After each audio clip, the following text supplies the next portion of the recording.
Si vous êtes nouveau sur la chaîne, n'oubliez pas de vous abonner et de liker la vidéo. On commence.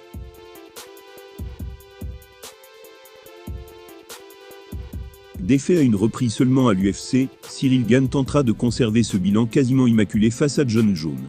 Le 4 mars prochain, il va devoir tout donner pour laver cet affront. Avant ce rendez-vous, le guerrier français a toutefois été mis en garde par une légende de la fédération. Pour devenir le meilleur, il faut nécessairement vaincre les meilleurs.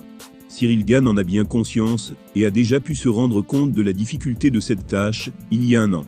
Dominé par Francis Ngannou lors de son premier combat pour la ceinture des poids lourds, le Français aura à nouveau l'occasion de la remporter dans quelques jours. Pour cela, il devra toutefois surmonter un obstacle de taille, à savoir Jon Jones. Plus de 3 ans après son dernier combat à l'UFC, qu'il avait quitté, en tant que maître incontesté des moins de 93 kg, Bourne rêve désormais d'imposer sa domination chez les poids lourds. Son affrontement contre Gane représente, dès lors, un énorme choc.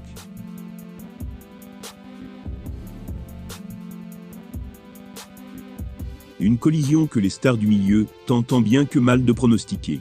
L'une d'elles, et non des moindres, s'est d'ailleurs permis de faire passer un message d'alerte à bon gamin. Adversaire de Johnny lors de l'UFC 135, Quinton Jackson s'était alors incliné sur un étranglement arrière.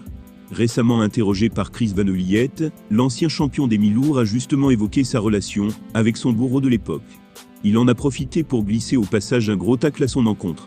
Voilà ces mots: on s'entend bien avec John. Quand je le vois, tout se passe bien. J'ai toujours agi avec honneur quand j'ai combattu, mais je sais que tout le monde n'est pas comme moi. Une pique indirecte visant son compatriote américain, dont les pratiques dans l'octogone ne respecteraient pas toujours les règles.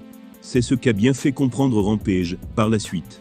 Il a ajouté: Jon Jones est un grand combattant, mais même s'il était dans cette pièce, je dirais haut et fort qu'il est le combattant le plus sale de l'histoire.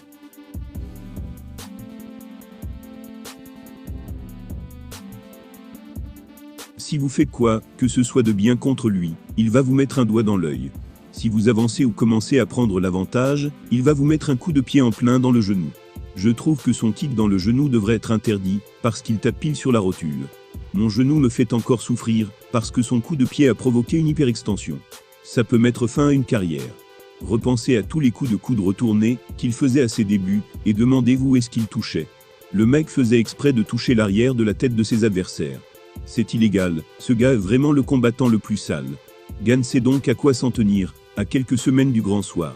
Il se devra de rester vigilant quant aux ruses utilisées par son homologue pour garder l'ascendant.